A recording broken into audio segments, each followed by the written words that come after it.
What's up, everybody? Welcome on in. Finally, okay, I was able to upload this video again. Here it is. So this is Ballads at Midnight. Thank you so much to Abiding Bridge for providing me with the game.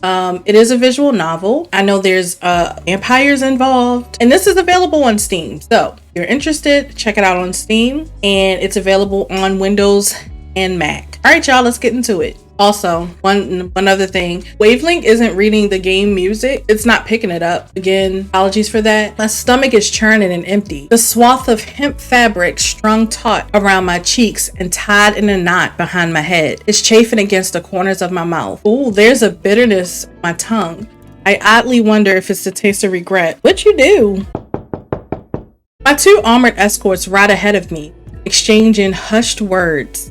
I make a short, unhappy noise to contribute to the conversation. They ignore me. But are you sure, sir? Really, are you? Shouldn't we stop and make camp? Before sundown, sir. The younger guardsman is jittery and demanding, with a stooped posture that reminds me of a rat. His round face is marred by pockmarks and gray lines. No need. We're making good time. Should warn y'all, I forget my voice. I am not good at voices, but when I do them or I try, I usually forget them. The other guard, as old and large as a cavern wall, has a deep, crusty voice well suited to his frame. I once saw him struggle to fit through a door. The pockmarked guard glances toward the horizon line, gritting his teeth. But sir, enough! We will be rid of her today. Be rid of me? Like being rid of some piss-stained rug? How rude! What did I ever do to warrant such objectification? Feeling vexed, I continue to groan and yowl against the hemp between my teeth. It's inarticulate and far from the most graceful sound I've ever made, but I make it sound increasingly urgent. Noise and more noise. One of them pulls the reins of his horse, dismounting with a dull, armored clatter, like a rattling dish cabinet. It's the younger one. Good. He approaches me, muttering swears as he reaches back to yank the gag from my head. What?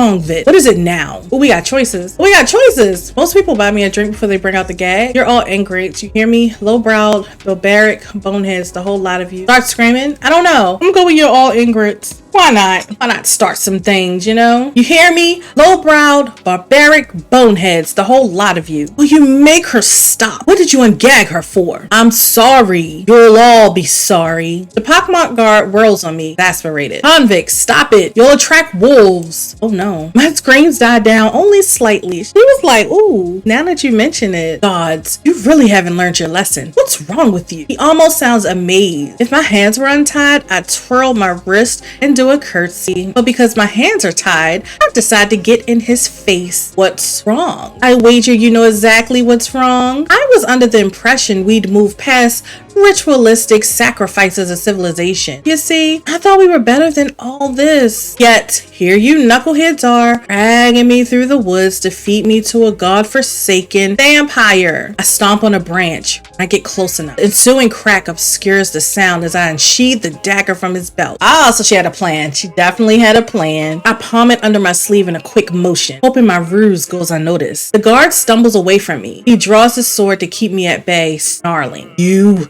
keep away, you heretic.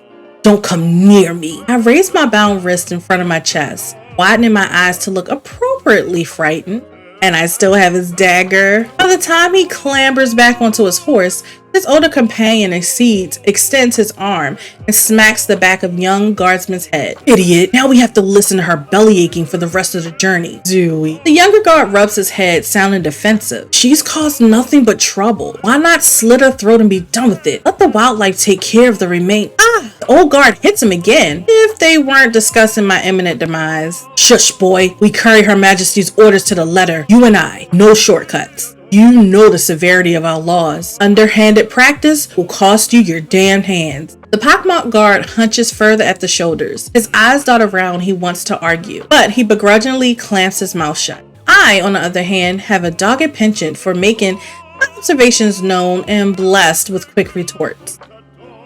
Or it just costs the fingers if you're lucky.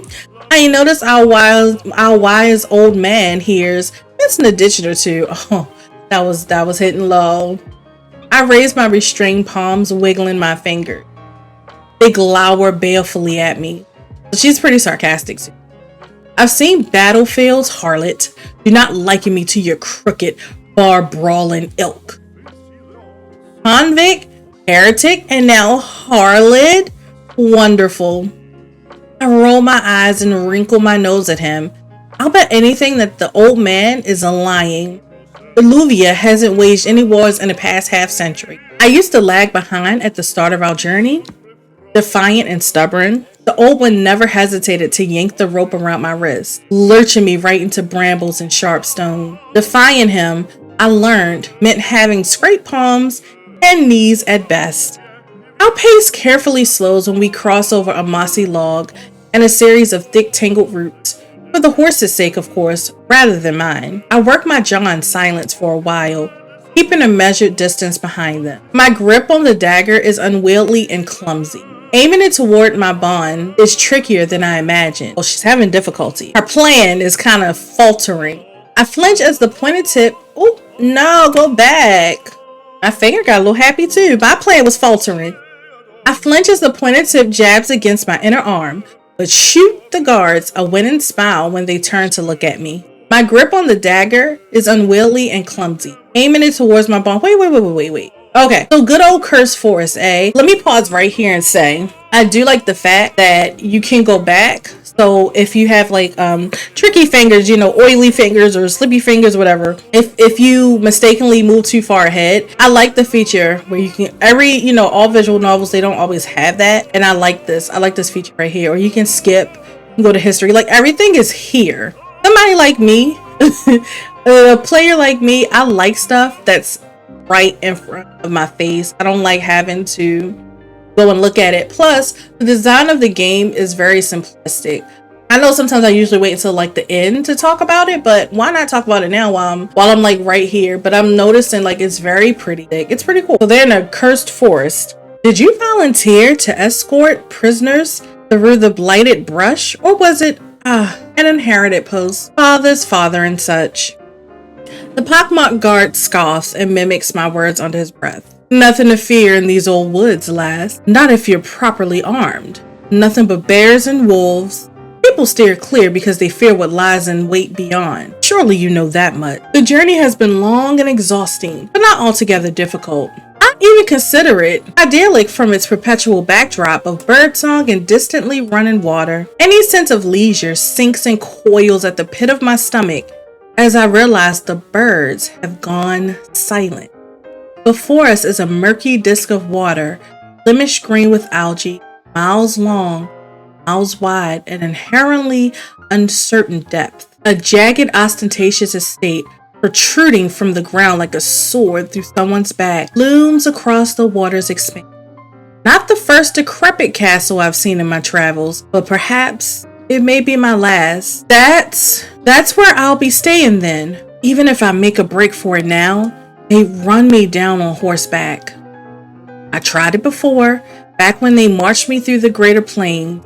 They nearly trampled me into pace. Quiet down, you sorry lass. You may wish to take this time to consider your last words. That's not a bad idea. I could hit you with the real zinger before I go. The old guard groaned, mumbling a bitter prayer. I barely have time to hide the dagger before he dismounts and shoves me with more force than necessary. He loads me unceremoniously into a ramshackled little boat, leaving the pockmarked guard to deal with me while he tends to the horses. My breath catches when the remaining guard takes the seat opposite to me. His gawky movements nearly makes the boat capsize before we even left the shore. The boat cuts through algae like a knife. Over on dry land, the old guardsman takes a heavy seat in the grass as he watches the sun descend. It's more serene of a view than he deserves. I take a deep breath and open my mouth to shout. Now we got another option. So what do you want to shout? You old bastard or overgrown prune?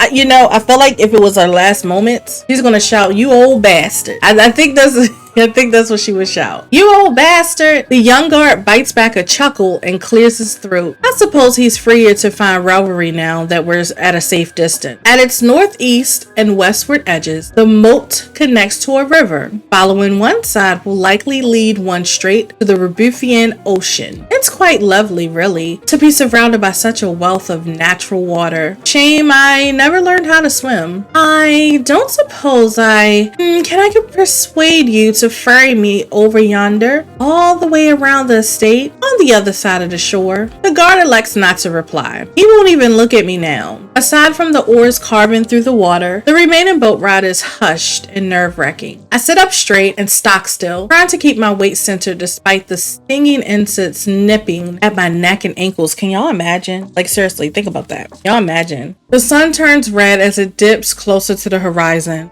It takes half an hour to reach the other side, if not longer. Beyond the lip of the water is a carved ledge with a pit of trenches surrounding the estate's perimeter.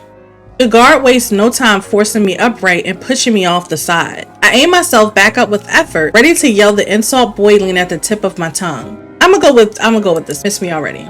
I quirk my head to the side and bat my eyelashes at him. His response is slow and deliberate. I won't even remember you by tomorrow. I hardly know you, convict, and you don't even know my name. Who needs names? We are two ships passing in the night, you and I. But it's not too late to change that, We can still run off into the sunset together. Come on, help me up. His features are cast in unreadable shadow. His fingers twitch and tap at his side. He casts an uneasy glance over his shoulder before finally he grumbles and rummages through his overcoat. From it, he pulls out the neck of a familiar instrument and throws it onto the ground with me. I cry out as my lute lands in the mud, nearly falling onto my own shoulder as I reach and fail to catch it. You'll owe me in your next life, convict. I glare up at him. Old guy made you nervous, didn't he? All that talk about cutting off hands for being underhanded. Shut up. I knew you were acting jumpy for a reason. I just knew it. You were gonna pawn off my poor little beauty here, but now you don't want to risk getting caught with it. Harlot. He spits at me before he hurries away. I listen for the sound of the boat sloshing into the water and then the creak of oars shortly thereafter. Now, why is it that when people don't know how else to argue with a woman, they must remark on how frequently she has sex? I pick up my lute, carefully wiping off the dirt and grime before I check and adjust its string. I holster it across my back where it belongs. It's thankfully intact, but I'm not sure I can say the same about myself. I know I need to come up with a plan. I need to explore and get familiar with my surroundings, dig out a hiding spot while there's still daylight. But my entire body aching, I won't get far if I push myself to move now. I check the inside of my clothes for the last of my possession, kept safe and hidden under the lining. I've never been more grateful to have learned invisible stitching. A handful of coins and my songwriting journal are all I have left. I had hidden a number of small blades on my person, but I was too reckless in my previous escape attempts. I kept getting caught and they confiscated all my knives. My girl was hiding. She was hiding all the weapons. This guardsman's dagger isn't too shabby at least. I tuck the blade into my belt, careful not to poke myself. I'll be ready to use it when it's dark. The ledge I fell from cast a long shadow. I edge away from it into the remaining light and I concentrate on taking deep, rejuvenating breaths. This creature of the night, I've heard it can change its very shape. If it pursues me in the form of some animal, I doubt I can outrun it for long. It's wisest to save my strength so I can battle whatever form it takes. After all, I'm determined not to go down easily. So we're heading into chapter 2, which I'm going to pick that up in the next video. What we saw was basically she was a prisoner. They don't say why she was arrested. She was being taken to, I guess, Vampire Island. That's I don't think that's the name of the island, but I just, that's where the vampire lives. So we haven't met the vampire yet. So in the next chapter, I'm guessing we're going to meet the vampire and then we can like move into, I don't know, is it going to be like a love-hate thing or a hate thing? Like, I don't know how their relationship rise, but y'all, thank you so much. I hope y'all like this visual novel. You either like them, love them, or you're indifferent. I love visual novels. I guess I love books. Anywho, thank you again to Ballads Bridge for providing me with the game. I appreciate that. This is right up my alley. But yeah, y'all, let me know what y'all think of the game down below. All right, y'all. I'll see y'all in the next video.